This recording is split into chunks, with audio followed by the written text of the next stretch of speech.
Good morning, everyone, and welcome to American Scousers Morning Coffee or Tea with American Scouser. It is Monday. Grumpy is back.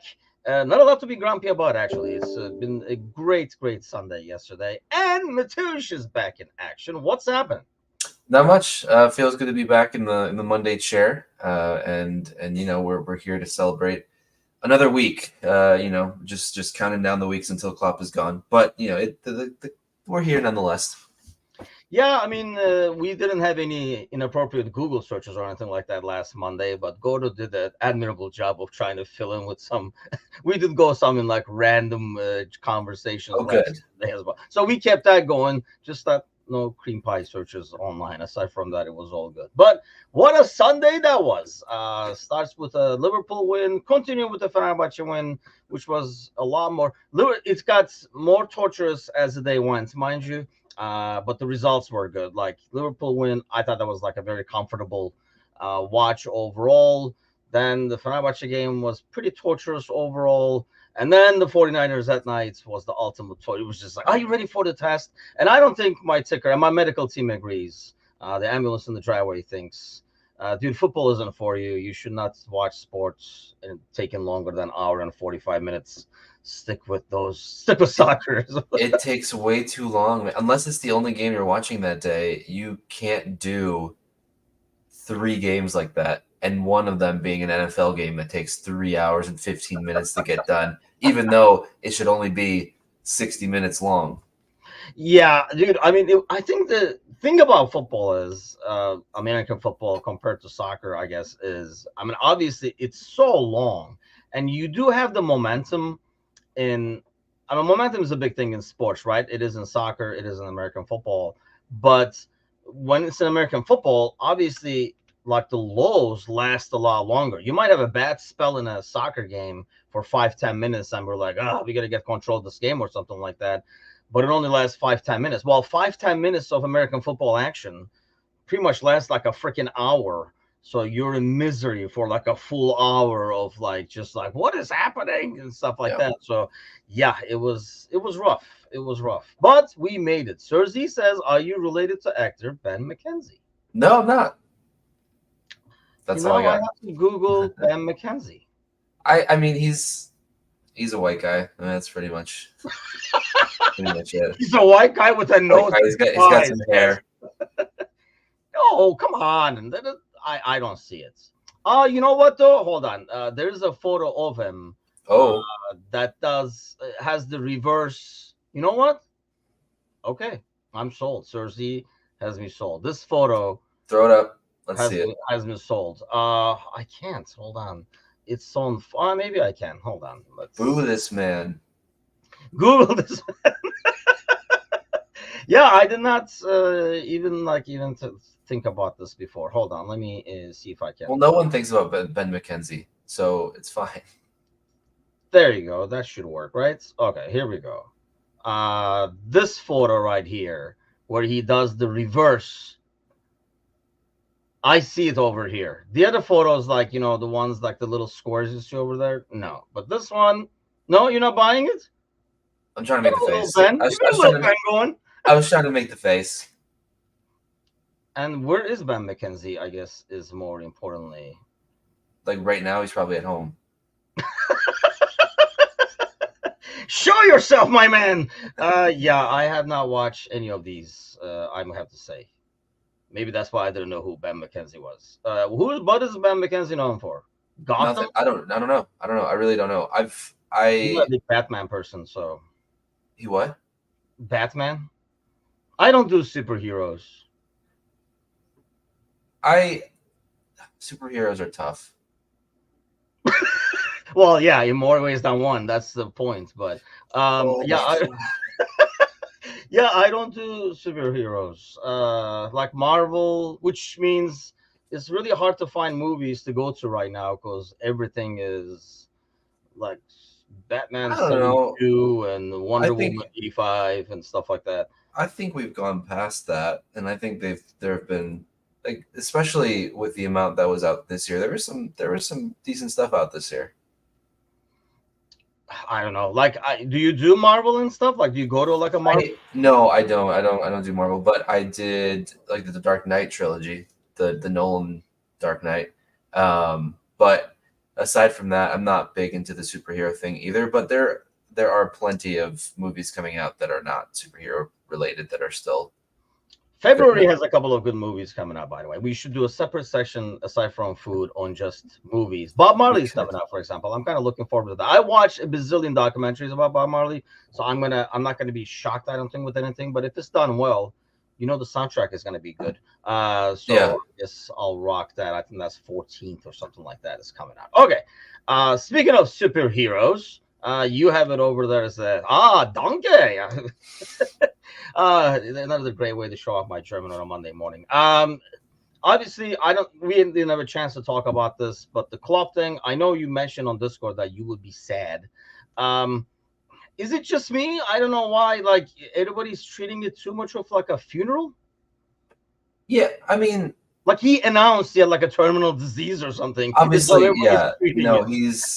he is alive and he's not dying, and it's just a manager stepping down from a sport that, in the grand scheme of things, doesn't impact your life or my life, directly. Oh, it does. But Oh, sure does. I mean, in the sense of, obviously it does emotionally, but there's nothing that Yeah, that I the hear you. team can do. But for me, it's difficult because obviously as people we like to put sense into things, and my sense was Liverpool. Growing up watching it with my dad Saturday mornings, that's sort of what we had. And then, when he died in 2008, so for several years I didn't really want to watch anything because I felt like I lost that sense. And there were some moments under Rodgers where I felt like, things are coming back. But for me personally, it wasn't until Klopp came in that he came in during a weird, rough time in my life. And I felt like that is exactly what brought that sense back, brought that spark back. And for me, having these last 8.5, 9 years of just pure joy, obviously it hasn't always been fun, but overall, having these last 9 years being so wonderful, as being a supporter again, and not only watching a team win, but watching a person who is a role model, who is a wonderful human being, who is just sort of the ultimate guy that you want leading anything that you support. For me, was sort of in a weird way like a father figure that I kind of didn't really have anymore.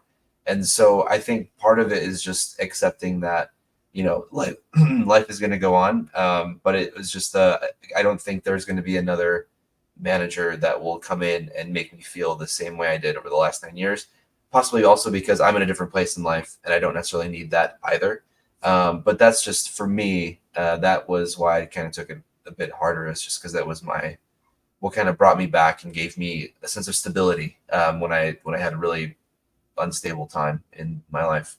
Yeah, actually, that makes sense. I mean, I think maybe a lot of people feel like that because when I like read some of the comments and stuff like that, I mean, that was the thing. I'm like, yeah, and I think Sparky is right. Partially, it is because it was a shock and like we didn't see it coming. I mean, like Sergi says, we were waiting, and there were rumors there was going to be an extension, especially with the team rebuilding. And I think we kind of almost made a scenario in the back ourselves, right? Like last year we were like, I remember like talking about on the Monday podcast and stuff like that. He was looked tired and defeated. It was just not the same guy on the sideline in terms of like the energy levels and stuff like that. And this year with this team, you saw more of the old Klopp, and I think we all assumed, oh, there we go, like new generation comes in, and he's kind of like revitalized and got the energy and stuff like that. But I think at the end of the day, he just looked at it and said, "Yeah, I just don't have enough to keep the same cycle going over and over and over again." And as much as I hate it, because I mean it's been like a ridiculous era, and it's been a lot of fun overall. Like you said, I mean there's been like some disappointments along the way and stuff, but I guess the rides has been fun. You know what I mean? And like, even if you don't get to the destination, the ride has been fun. Obviously, like this whole American Scousers thing started within that. So that's probably a big part of it for me. It almost feels like it went simultaneously and grew simultaneously. So it is kind of like, heartbreaking in that sense. But at the same time, you got to admire a guy who, number one, is not, you know, outstaying his welcome, and leaving on top and leaving while he's regarded well. I don't think it will be the same reaction if he left at the end of last season, where we would say, okay, his his window was closed. This 7-year thing, that's the max he can do. It came to the end. It's like the club cycle and stuff like that. I think it's kind of cool that he's leaving on a high. I mean, kind of like happy for him, I guess, in that sense. Yeah, and that's absolutely it. And I think we as fans, we were going to appreciate everything he did regardless. But like you said, coming in for this year and revamping the team and getting in some guys that we will have for the next 5, 6, 7 years, hopefully, and kind of leading this new generation. And I think obviously we're all just a little worried about uncertainty, because that's just the thing, is that we don't know who is going to come in. And part of that is maybe making those feelings worse. Maybe if there was a sense of, oh, well, Pep is taking over after Klopp is gone, maybe there wouldn't be as much of a reaction. There still would be, but not to, maybe like an 8 out of 10 instead of a 9.5 out of 10 kind of thing, because that Pep is going to be there. But with not knowing anything, and not having any clue as to who's coming in, and then already having people in our fandom, argue with each other about managerial choices, that can get a little heated. And I wish we could just sit here for the next 4 months and just really enjoy it. And whoever comes in, it's going to be difficult for them. It doesn't matter what their name is. I don't care if it's Zidane. It's not going to be easy, and it's kind of going to be like that stepdad that you don't ever really wanted in your life. But sometimes in the end, you end up wanting to get adopted by someone, and then other times you're like, I'm glad I'd never have to see that person again. So I hope it's more of the former, not the latter. But we can only wait to see until so much happens. Yeah, I mean, I don't know. I think obviously whoever comes in, it's kind of like a tough ordeal because I mean we have here at times. I know we have definitely on the Monday podcast several times, which always was met with some backlash. But we had a manager that like no one questions, right? It was never Klopp's fault. It was always Gomez or Lovren or whoever. Like you found like people found players after the first couple of years. Nobody questioned, in Club we trust and stuff. Nobody questioned managerial decisions. Why is that? Blah blah. And I think that's what you get with the stability when you have somebody for that long, especially if they've gotten success. You kind of go with, okay, like they know what they're doing. I think we all went into that mode, and maybe we didn't argue and fight over certain things as much as we would if Klopp was not there, because like a signing and stuff like that, like they would get a guy for, if they got a guy for 14 million, we'd be like, oh, there was no something. So we always assume that. I think now you kind of lose that, right? Every decision being made is going to be under the microscope. So Ryan says, I'm actually kind of excited to see what will come, who the manager will be, what players will stay, what players will come. I find it kind of fun. I know fun is the right words, but kind of looking forward to it in some weird way. It's an anxious excitement in a way, but it's with you have a bit of reservation, because who knows, whoever this guy that comes in, who knows who is on the top of his list as far as who's on the squad. And if there's a name that gets booted out of there that we typically associate ourselves with really liking a lot, there could be a lot of backlash right away, and it will not be so fun. It's crazy for me to say this, but let's say, like, because 2 years ago it would have been different. Let's say they come in and Curtis Jones is the first name to leave because he doesn't find a place for him in the team. Then it's not so fun anymore. Sparky will have a lot of fun. and I guess again, whatever happens, there's always going to be a person that's going to be happy with the decision. It's some Yeah, fan who's going to enjoy it, one way or another. So that's going to be the fun thing is that I can understand where Ryan's coming from because it is a new direction and it almost can spark some new life into, not that the club was dying by any means, but there's certain pockets of excitement that you could enjoy. And so we've talked about, I think, and you guys mentioned, I don't know if it was Friday or last Monday or something like that, where there were certain players that were bought that weren't necessarily fitting the system. And now you're thinking, okay, well, if you get a new manager in that enjoys system X or yeah, Y, that's going to fit players X or Y, and you get that much more out of some of these players, and that's exciting, man. Like that's a good thing. yeah. So that if anything, that's something to be excited for. Yeah, I mean that's probably the only thing, right? I mean we sat down over here and talked about could do that, but we know that will never happen. I mean, now there's that chance that that might happen. Like we would be like, we would look at the squad and be like, this formation is probably like best suited for this, but we know that will never happen. We will go the 4-3-3 and stuff like that. So I think that I understand. So she says there was always a fear that Klopp could do a Wenger and success is and I think that's why last year we were almost there. I mean, you already started having some people saying Klopp out and stuff like that, which obviously was way over, but you still had those people out there. And I think if he left then that's the that's why I feel like he's like A bit more sour. it's a good moment to leave in that sense, leave it on the high. Do you think there's any obviously he didn't just wake up and be like, you know what, I'm done. I mean, I told the story and I'll probably tell it again tonight about I've had a couple of moments like that where I did not have that feeling in the back of my head, but something happens and you're like, you know what? Yeah. And then it's just like kind of like brings all that's in the background that you never thought of to the forefront. And I feel like he kind of felt that way, but Bickler. We're trying to have a serious conversation. God damn it, Paul. I felt bad for Bickler yesterday, but then I was like, you know what? That asshole probably wasn't feeling bad for me in the first half.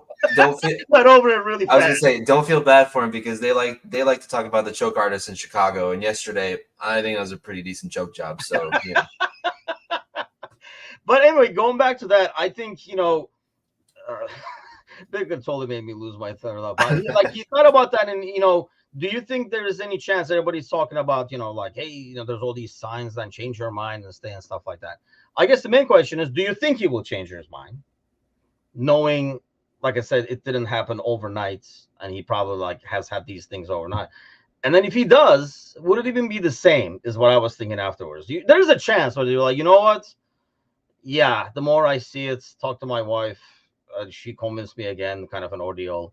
But do you think it will be the same with the team, especially when you have the guy on top, kind of going back and forth in his head? Yeah, and it's obviously going to depend on what happens to the successor too, right? If you have someone come in and have a really successful year, and all of a sudden Klopp's like, "Oh, you know what? I kind of want to come back," then it's like, I mean, we're still doing okay. Can we really just knock this guy out right away? That had a really successful first year. Who knows? I think if the year goes poorly and Klopp wants to come back, I think that would be received, at least with the fans, a lot better. I don't know about the players, and I can sit here and we can sit here and say whatever we want about players' mentality. We will never, ever, ever understand what goes on through those guys' heads, especially considering that there's so many of them there. They could all be feeling differently. There might be a couple guys who are glad that he's leaving. Actually, I think we have to consider that there are some guys that maybe they do like him, but they're happy that there's a new manager, so they get maybe a new chance at something or being able to get on better with the manager. Obviously, from the stories that we've read, there really haven't ever been many guys that haven't gotten along with Klopp. So I can't imagine that there are many names in the locker room that feel that way. But you have to know that some of these guys, like this, could be another opportunity for them that they're excited for.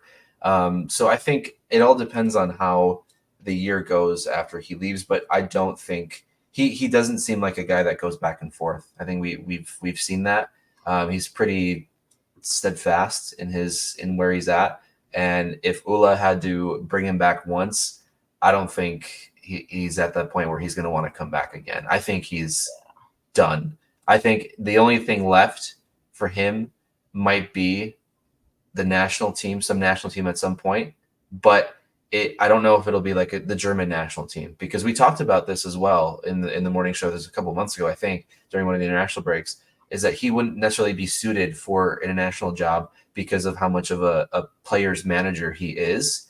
But if he's not managing a club and he gets a bit more time to just sort of bed in those relationships with those guys, then maybe that would be the best way for him to take maybe like getting that what he's missing in his life. Because we hear about people retiring and saying that they miss that part in their life that they need. And so maybe the national team could be that, and he could have a bigger scope on it because he'll have more time after he's already sat for a couple of years or whatever the case might be. Yeah, I think, like going back to what you were saying about him, like making the decision. I mean, I agree with Sparky. I don't think he's going to change his mind. Bear in mind, he made this decision in November, and he hasn't changed his mind over the last 3 months. Obviously, it's public now, so he's going to get the reaction from people. I mean, over the last 3 months, there was nobody to tell him except the club, come on, stay, and stuff like that. So now there are other people that will say that stuff. But if he wins, it's a good way to ride off into the sunset, right? If he doesn't win, I mean, because we're going for 4 different things, right? I think then it's almost like a confirmation that, yeah, it's time to step away, and you guys should come in and take these guys to the next step now, kind of thing. So I don't see a scenario where he's like, well, having seen this, I'm staying now, kind of an ordeal. And I don't think it will go. I don't think it flies with a player, or, I mean, in any way, right? When your leader or the boss or your manager, whatever the case is going back and forth and wishy-washy on things. Because then it's hard to believe their message. If you're changing your mind every day, it's hard to believe your message when you come in and say, guys, I believe in this. Do you though? Because yesterday you were saying this. So I think it kind of like loses that effect. But I think it will be the German team. And I think I understand that it doesn't suit him, because we talked about this before, but I feel like he's the kind of guy that's going to sit for 6 months and then be like, I mean, I know, for example, I mean, these guys, it's in their DNA, right? Some of them like go to the studio and be like, oh, this is a lot easier, man. I should have done this earlier. But most of them, even after they go to the studio for a year or whatever, they're like, they get that itch, because that's what they really enjoy, the whatever it is, the thrive, the building of a squad, whatever it is. So they want to go back. This would almost be like, I'd see the international manager jobs as like manager light, if you will, where it's not as grueling as a club manager, but it's still managing. So you're still in the business without the ridiculous hours, and he's in Germany. It's probably physically less grueling, but emotionally, depending on backlash from fans, if let's say Germany has another shitty World Cup, because their expectations are always so high. That's the only thing I could see being kind of a negative on that, is that there would be a lot of backlash. Because I mean, as much as we love Klopp, it's not not every single German person in Germany that's a fan of the German team likes Klopp as well. There's probably a big percentage of people when he was over at Dortmund that did not like him because they were either Bayern fans or Leverkusen fans, or whatever the case might be. So it's not to say that he will easily win over the German fans as well. So I think emotionally might not be as easy, but yeah, absolutely less grueling physically. Yeah, like Bickler says, that's the only issue, that, is he going to be able to? And I honestly, I'm not that familiar with the German side of things, but I mean, I don't know an international team that doesn't have some politics in the background. I mean, obviously it does here. It does in Turkey. So like it does in England, right? So like any national team I've been around and involved in or heard about or like looked into and stuff like that has it. So I'm sure there's some stuff in the German team that I'm not aware of in the background as well. Yeah, there's no 12:30 kickoffs or Tierney, so why not? I was going to talk about that. Sparky says, and no transfers, because obviously the FSG out people are out in numbers now, saying that was one of the reasons that he's like had enough, because he's talking about them talking in November about like the new season plans, where to go in the summer, blah blah blah, and then that's when it hits him. I felt like like I say, and I shared that episode on Friday when we were talking with John. That hit him. That yeah, I'm not ready to go through this. I don't have the energy to go through this one more cycle over here. Do you think that has a play to it, or is this like a more of a maybe a feeling that this game is not the same anymore, so it's time to step away? I get that like Nick Saban vibe.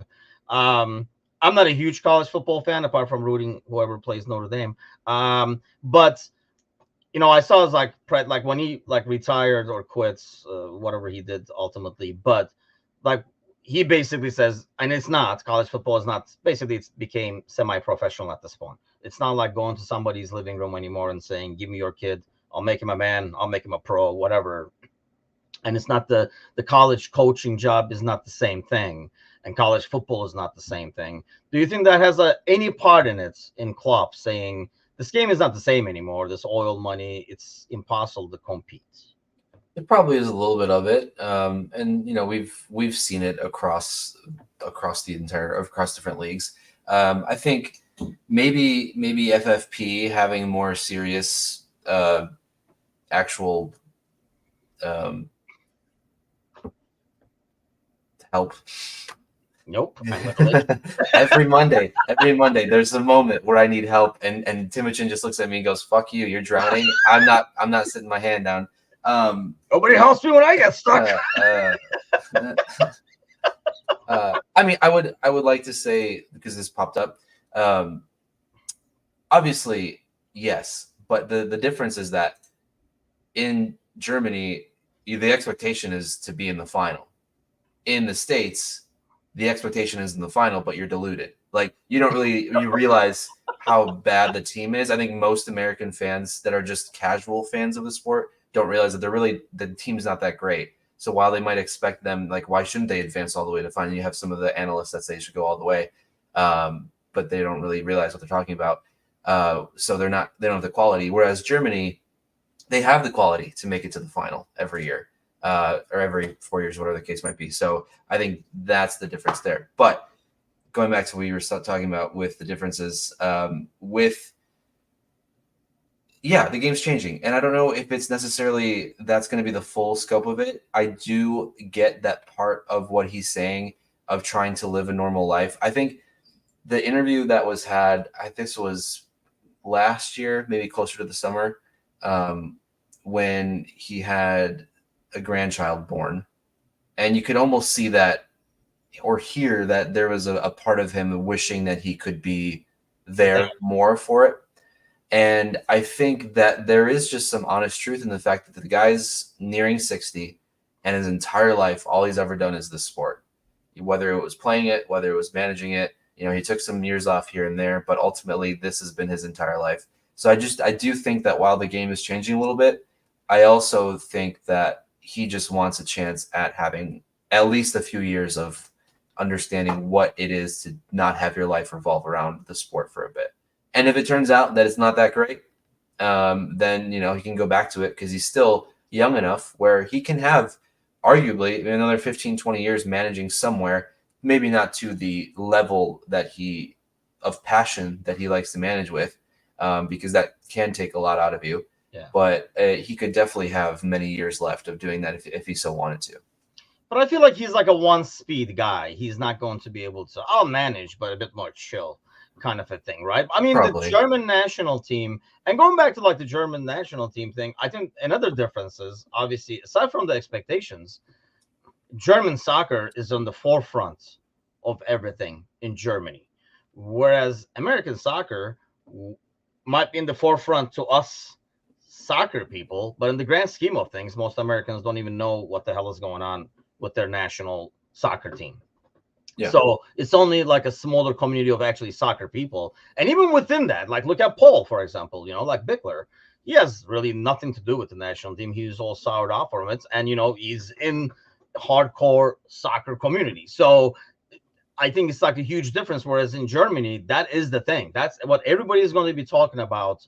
If like even the Reina drama over here, a lot of people didn't know anything about it. We knew a lot about it. So something like that, can you imagine in Germany? Like it's going to be in the forefront on everything. So that's the sign. I think, I'm sure he's not going to be like, man, this grandkid thing is really overrated. But, and then like, and just get out This of is it. fucking it.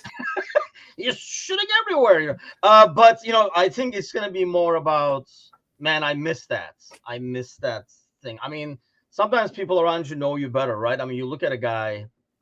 I mean, I know Angie knows me, for example, better than I know myself. Like, if I told Angie I'm going to do this, like, you'd be like, yeah, okay. It would be, Yeah. Okay. Yeah. Look in the mirror again, Tim. Yeah.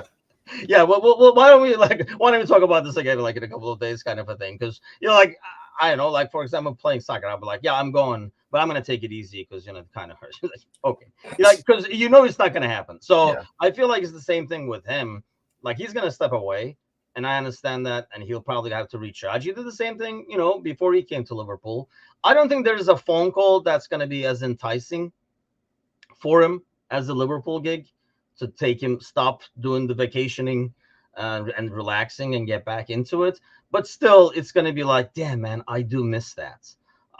So I mean, like I say, now I work from home and stuff. Like I'm my own boss and all that kind of stuff. But there are certain things, aspects of managing and influencing other people and stuff like that I do miss at the same time. But yeah, not enough to freaking go back to it, that's for sure. But Yeah. in his scenario, I feel like it will be something he will go back to. And if he says, like you're saying, maybe I'll go kind of half in, I'll just go like only to the up to the waist kind of a thing. Yeah. The national team seems to be the ideal solution for that. Yeah, and then the nice thing with the national team is, who was it, Sparky Parky said no transfers. That's the beautiful thing, is you don't need to worry about the money. You just pick the guys that you want there, that think are the best guys to fit whatever system you want to play in the national team, and that's it. You can pick any guy that is able to represent Germany, and you don't have to worry about money or anything like that. You just have to worry about them, I guess, saying yes, but how many times will they turn down a chance to play for the German national team? Which probably, not many, not likely. So Sparky says it's called retirement, and I can tell you it's great. I will probably have to take your word for that. I've given up on the whole retirement thing. And honestly, like, unless I am doing something, like, I drive people crazy when we go on vacation because I can't just sit on the beach. I can't. Like, oh I yeah, got to be same. doing something. I just can't. So it's the same thing. I got to be doing something. Sparky's over here, for example, enjoying the retirement life, just hating on Curtis Jones every morning with us. But it's a good way to retire. I'll tell you that. But I do admire that. But I think, some people, and I feel like he'll be in the same category, that a full retirement is not going to be attractive to him. Victor says, Angie will up your life insurance when you retire. Joke's on her, because Well, here's the thing, you guys. When you get to this point, it's actually very difficult to up your life insurance because there are many factors that go into it. You should get it while you're young. Anyone that's out there, get it while you're young. You pay less for it, and it's going to be a lot better in the long run. Just that's my little shtick. Really, I did not know this. Fun Yeah, fact. because I'm assuming, obviously, because you're nearing the end, so it gets harder it gets harder to qualify, and then you have to pay a lot more money to get a lot less coverage because there's more risk there. All insurance is risk management, and if there's a bigger risk that you're going to die, you're going to have to pay more. Yeah, I can see that. So joke is on Angie, then she waited way too late. So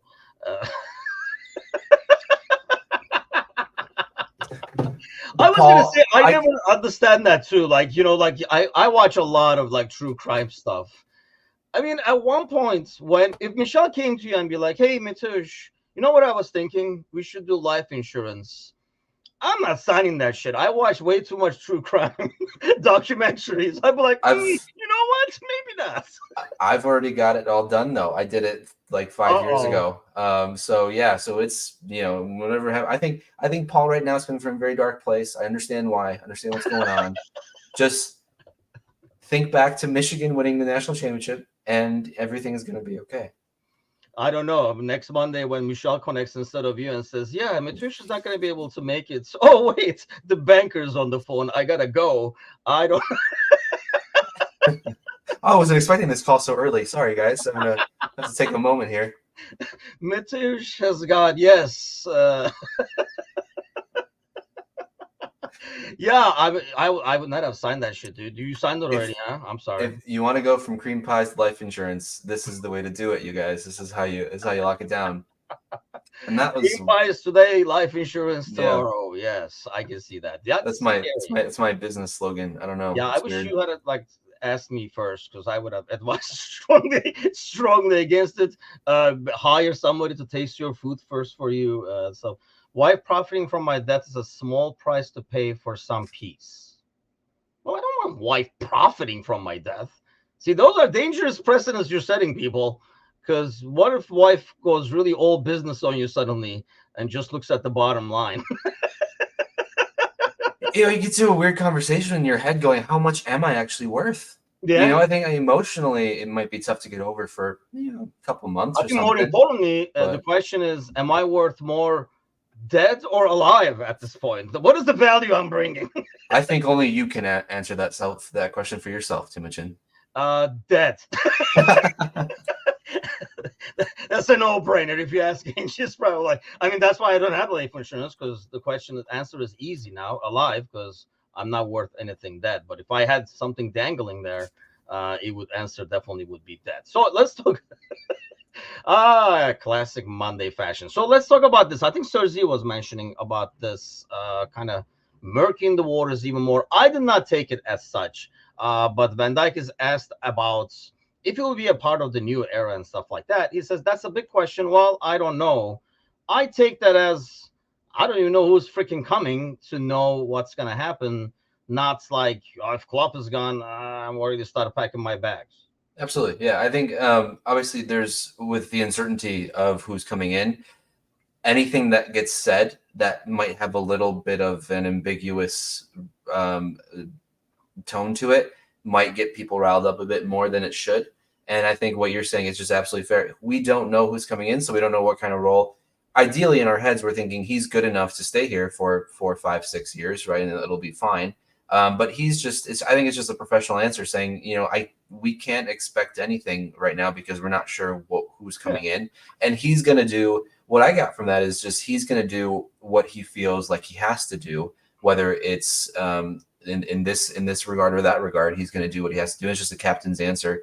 I think losing another captain in 18 months would sting a little again, after the Henderson leaving and then Klopp leaving and then Van Dijk leaving and then possibly, Mo leaving. I think it could sting a little bit, but he only has 18 months left. And so I guess we'll see when the new manager comes in, what that's going to look like. And I think we expect him to extend the contract, but I also don't feel it's just like Klopp, I'm not going to be mad at him for wanting to make a change by any means.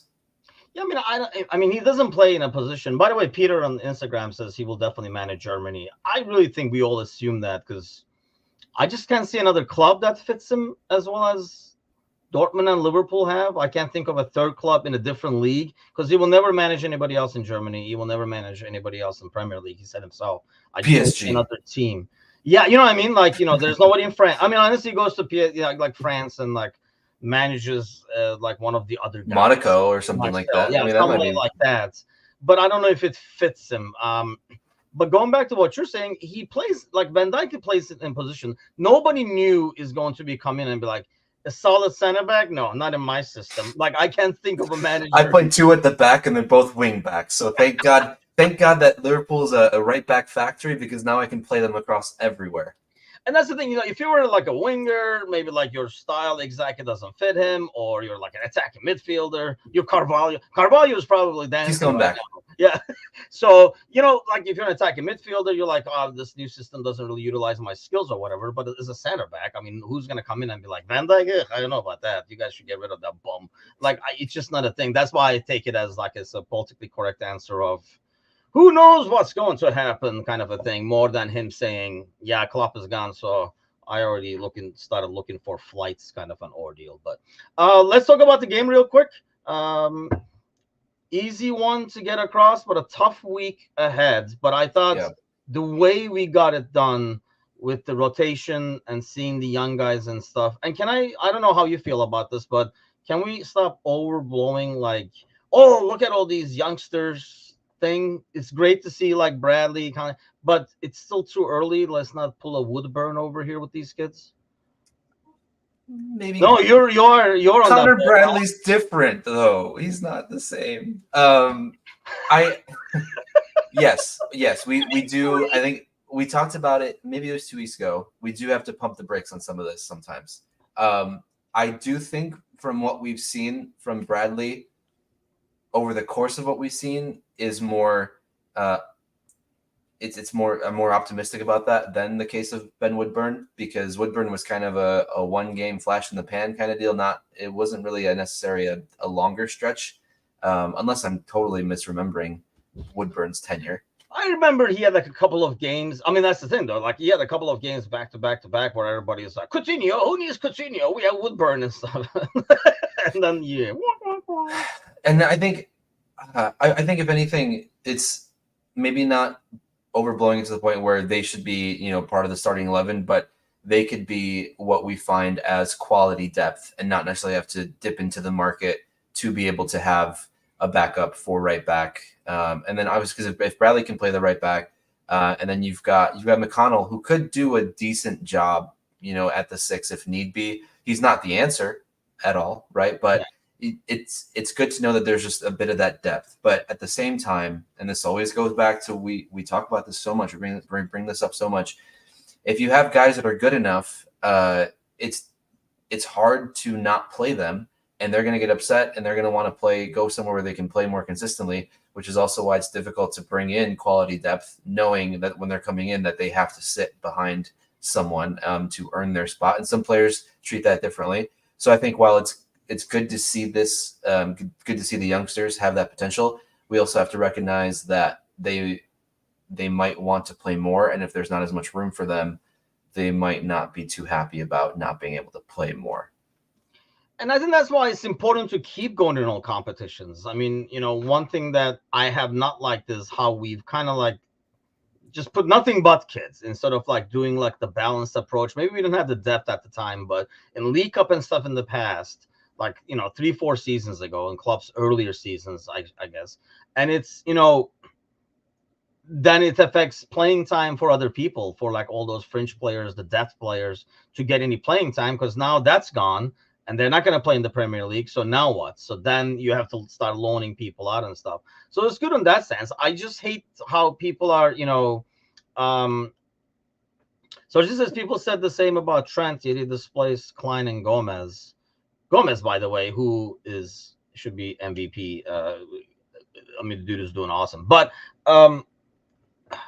the thing that I worry about is everybody is like this, right? Like the good guys, the kids go out there, they win. If the kids go out there next week and suck it up, everybody's going to be like, see, we should have invested in this, we should have invested in that and stuff like that. And that's why it's kind of like we got to take the time with these kids and not expect them to be suddenly replacing people. Like people already made Bradley a starting right back. And move Trent into the midfield and stuff like that. Maybe moving Trent into midfield is the part that's bugging me more than making the right back. But and I still do not understand the thinking behind that. He's not defending, so why not? Football Flashback says, "Hey boys, I apologize. I haven't been around. I've been off my phone the past 3 days, just crying constantly." We've had multiple therapy sessions. The boys actually had a show on Friday nights when they were like talking about that. And Serzi is asking the Football Flashback for some money. So I don't know what's going on over there. Because Football Flashback put on a bet that Klopp will change his mind and decide to stay. But it's one that's more emotional than anything else, just because he's still in denial mode. Yeah, I thought Serzi wanted money to buy like life insurance or something. So I wasn't what's going on. Yeah, unfortunately, Football Flashback, you not only are you going to be emotionally hurting, but your wallet will be hurting because Klopp is not coming back. I'm sorry. Hey, Jawad is joining us. See, like that's what I like about the morning shows. I can, because of the hour difference. The morning shows definitely get a lot more international audience than our, like, like night shows, like Monday Night Podcasts and stuff like that. Jawad is joining from like Lebanon. Welcome aboard, sir. Give us a follow on YouTube as well. He's joining us on like Instagram. So okay, so going back to the game, it's great to get some kind of a rotation and still be able to get that result. And the next round looks to be in the same category, right? Mhm. Regardless of what happens. Mhm. What do you make of it moving forward for this week, though? Two huge games before we meet again next Monday. Yeah. Chelsea home, Arsenal away. Am Uh, I in the minority in being very content with 4 points out of these two games?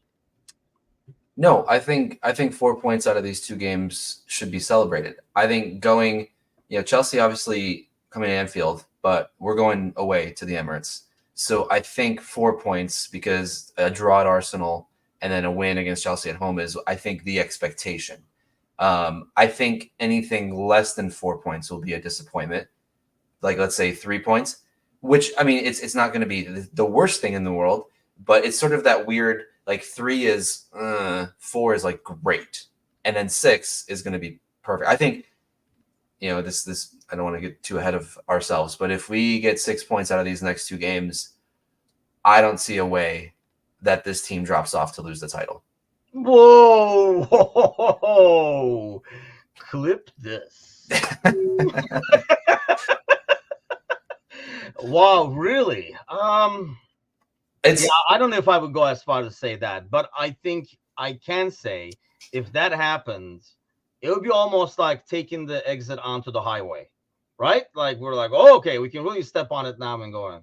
And yeah, Robertson, that's another thing. Like you saw that Norwich game, there was way too much to be positive about. Young guys playing, all these guys coming back and stuff wait, like that. wait. Go ahead. Hold Go ahead. up. Lots of positive things. Are we forgetting? I saw your comment on there. And this is, can we also stop doing this? Like, we can clip this and put this directly on the US fan group if we need to.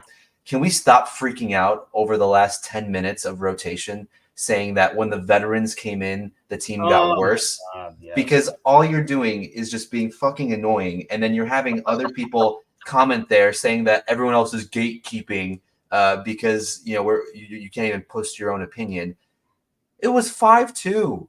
Like, what the fuck else do you need? There was a comfortable win. Norwich scored a goal off of a corner that was, fine, whatever. It was bad marking. And then the other goal was world class. It was a fantastic goal.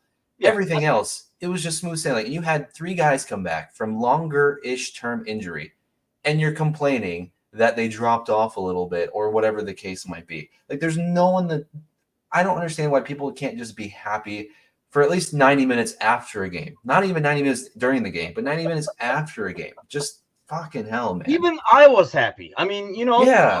Jesus Christ, people, calm the hell down. I mean, that's the thing. You look at that game, yeah, it was poor marking that got that goal, but then they put the game away. It was kind of like only a moment of time, and they did well against a team that was doing nothing but defending, creating, and stuff like that, with a ton of kids out there, mind you. They didn't even need to bring in the reinforcements to win you the game. Those reinforcements came in. It's great to see Robertson back out there, Trent, Szoboszlai back, because I do think, which I want to go back to what Football Flashback is saying. I don't know is it too early to have those guys start, or does Trent get a start, for example? Because you don't want to beat down Bradley, having him start and play 90 minutes like every 3 days. Yeah, I think you can afford to have Bradley start against Chelsea, but I don't think Bradley would start against Arsenal. I would like seeing Bradley come on against Arsenal towards the end, like he did in the cup, just so that then if, let's say, Arsenal makes their subs and they have those fresh legs, so then Bradley can then take marking on whether it's Martinelli or Trossard, whoever's coming down that left side if they're being subbed in, because obviously those guys have a lot of pace, and when they're coming off the bench and fresh, it's really difficult for a guy like Trent, who's been in for 70 minutes, to keep marking those guys. So I think having Bradley come in to finish that off would be nice. I think, Chelsea has found a little bit of form recently. But I do think they're still quite beatable, especially at home, especially with a little bit of rotation. And given that there's no Mo still, there's not, hopefully McAllister will be ready to go. We don't really know the full extent of what happened there. Yeah, A healthy scratch for all that we know, but that doesn't happen very often in the sport. So it's a little weird to see that.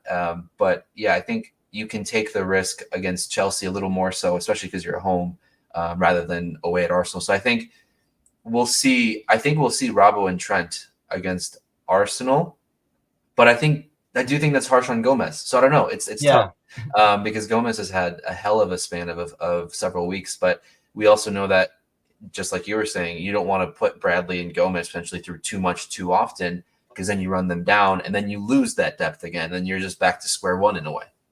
I think the fact that you took Gomez out and then Trent came in, that gives me a sign that Trent and Gomez will start this one. And at the same time, do you want to take too many risks going into this Chelsea game, knowing you can, if you get 3 points from this, and then you're gonna have more reinforcements coming in against like Arsenal, hopefully. We didn't even get a chance to talk about it, but Egypt is eliminated, so which now means that this injury is hurting us because otherwise, of course, at the same time, you could say, well, if Mo was playing, maybe they wouldn't be eliminated this early as well. But now we're counting days until Mo is healed and comes back as Yeah. well. And then I think what is the final like second week in February or like 7th or 10th or something, I think, for the Asian Cup as well. Mhm. So you'll get Endo back. I don't know, man. I really do feel like though we should go all out for the Chelsea game. Play who can play and give you 90 minutes. Get Get secure the going. 3 points and then Yeah. whatever happens Whatever at the happens on Emirates. the weekend happens. I just think, that's a tough away game for any team going over there. That's fair. And I would be okay with a draw coming out of that. I know, I mean, obviously, we want 3 points from every game, but Absolutely. if I rather have okay, let me answer this. You said 4 points is good. Would you rather have a draw on Wednesday, beats Arsenal away, or the other way around? If I 4 points. I think anything less than a win against Chelsea might be a bit more demoralizing than anything that happens at Arsenal, unless you get stumped like Fair. 5-0. So in that scenario, I will take a win against Chelsea 99 out of 100 times. If that's what 4 points gets us. Yeah, that's fair. I think Robertson plays versus Arsenal. I think so too. It's maybe too early. You do the same thing you did again. Bring Robertson the last 30 minutes or something like that against Chelsea. Same thing with probably Szoboszlai. It might be too early for those guys to start. I just feel like Trent seems closer and has been closer. Obviously, he was the first one. But again, Robertson was the first one to hit the bench even before Trent did. So maybe Robertson is more ready, but I don't know if you want to throw him against. The problem is the games, I think, more than anything else, right? If you're going against Sheffield or something like that, I mean, nothing against Sheffield, but it's a bit easier to say, let's see how Robertson handles. He might be rusty in the beginning.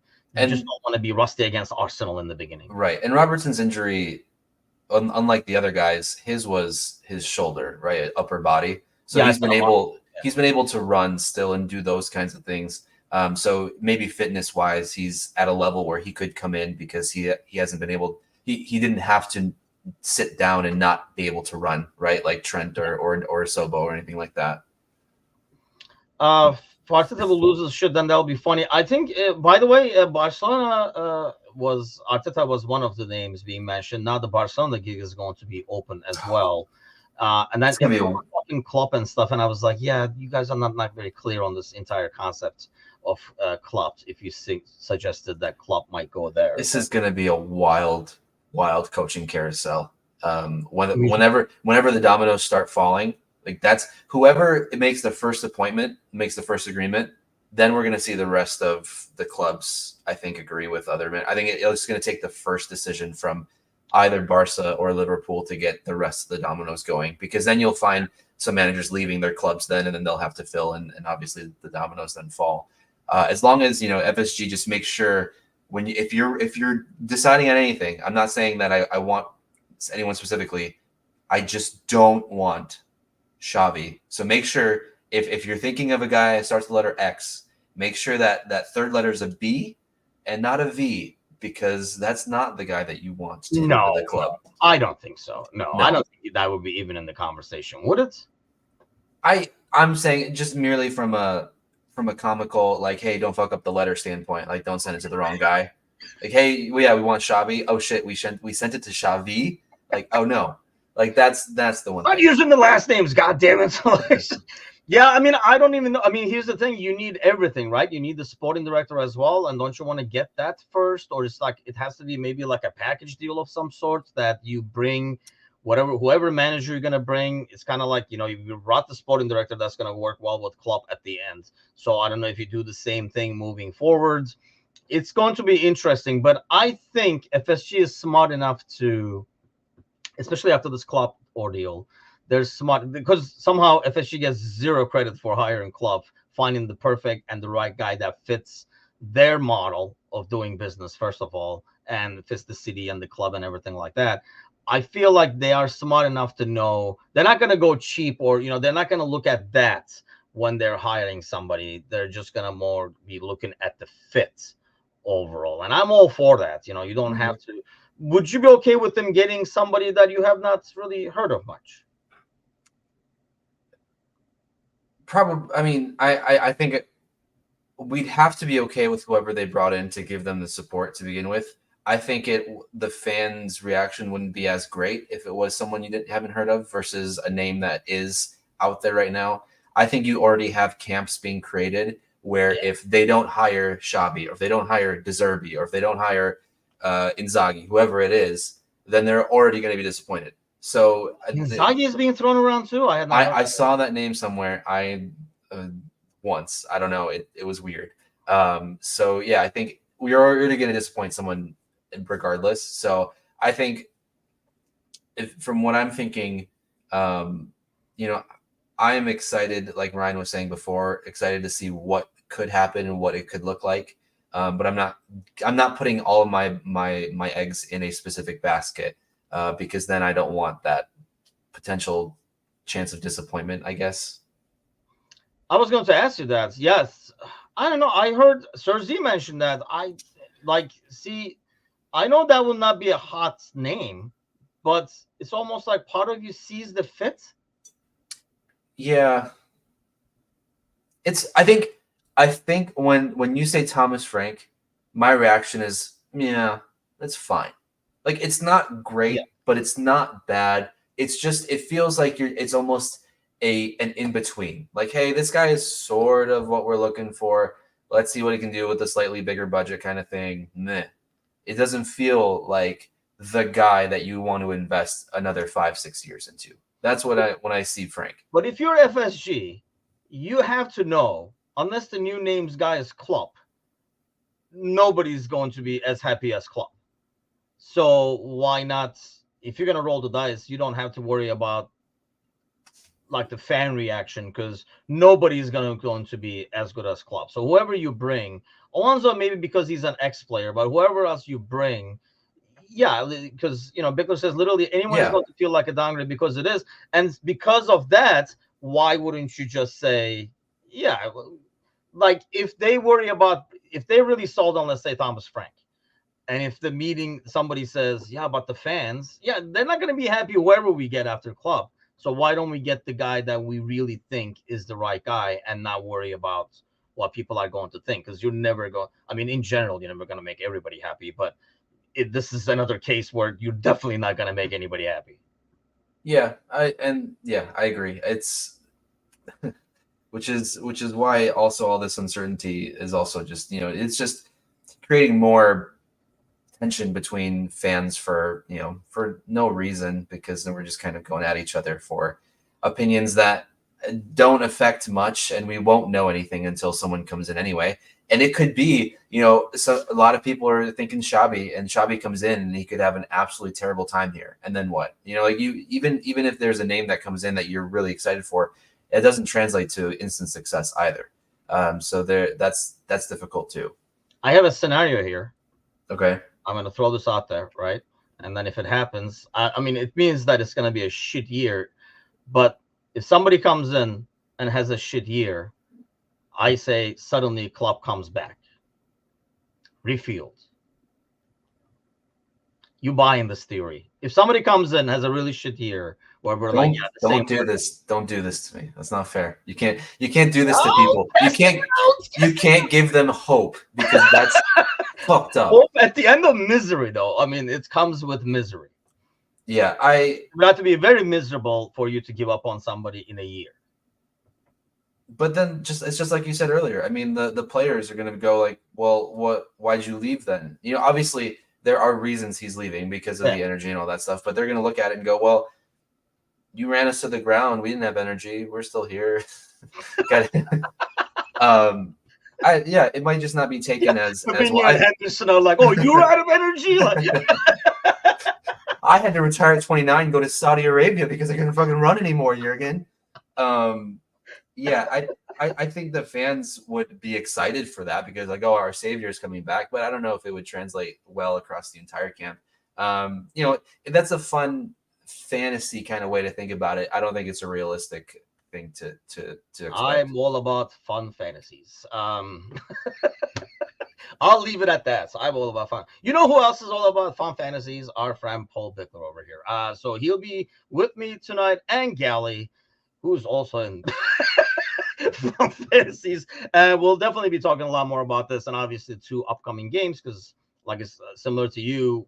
Next time we are on for the Monday podcast, too, those 2 games will be in the books, and it is huge. I'm not gonna go out and that much as far as you did, but I do think it's huge. Like you get 6 points out of this, and then I'm maybe because I don't want to get disappointed. I'm still like very cautious about the title race. But if that happens and you get 6 points out of these next 2 games, or like tougher fixtures, I would be too invested, and which would not be good. One important thing our next manager is youth player developments.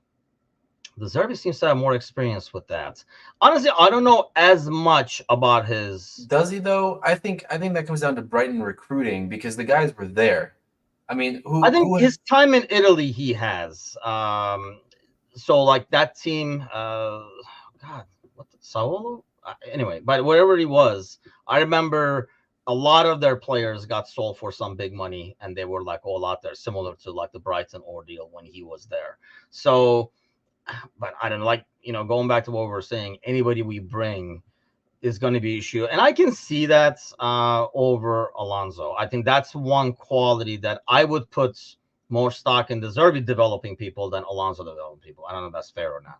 But at what point do you say this is one of the biggest clubs in the world? Why do we have to focus on youth development as much when you should be able to have sort of your pick in a way of guys that come in and that are quality enough to begin with? Yes, there's a level of youth development that is necessary, but if our focus is on youth development while we're challenging for 4 trophies every single year, like it's you're going back to just being a selling club like that.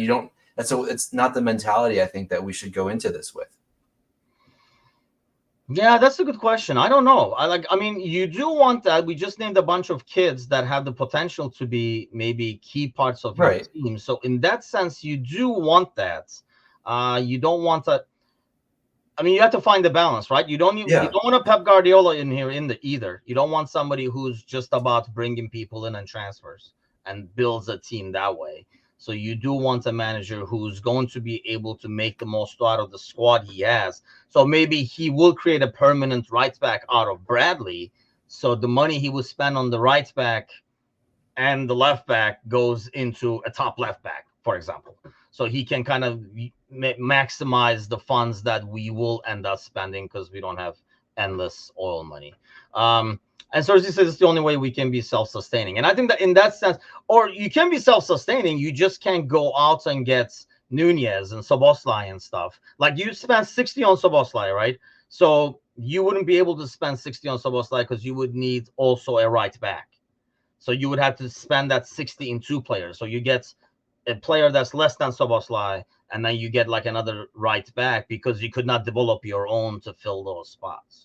Or you can also sell players before their contracts run out and you lose them on a free. Yes. We can hate on Pep all we want, but City does a good job of actually selling players when they know it's time to sell, and then they buy in players as well. There is a happy medium. It doesn't have to be we have to grow youth players to make money. it can be, oh, this guy's got 18 months left on his contract. Do we really see this going forward? If we do extend it, how much of him are we going to actually need? What is his prime like? Can we get 30, 40 million for him right now rather than losing him for zero? Then do that, right? I think we fell into that trap, and maybe part of it was Klopp because he's such a player manager. He didn't want that, or he wanted guys to be with him, and I can respect that and be sensitive to that. But then that you're missing out on a big pool of money that way if you just let everyone leave on a free. I think that's what you got with Klopp. I mean, you got the good and the bad. You know, we talked about this before that, yeah, we do not send and we freaking – it does sound like an opportunity for us. He just had surgery, so he'll be back next year, kids. But I think we talked about that with Klopp, that he does keep people past their expiration date. But at the same time, he's big on the whole team building, locker room concept. So it kind of goes hand in hand. You can't do maybe as much of a rotation and keep what really drives the team. So, those are things that's going to change with the manager. I mean, when you change that, all those things are going to change as well, because the outlook is going to change, or what they focus is going to be changing. So, it'll be definitely giving us a lot of things to talk about. So we don't have to talk about life insurance. But that's a different story. Monday is your off day. What's the game plan? Who's getting groomed? Blue's getting groomed today? Okay. Yeah. Okay. Well, have fun with him getting groomed. How painful of an experience is that? Oh, for her, it's the worst thing in the world. For me, I just take her into the car. Like,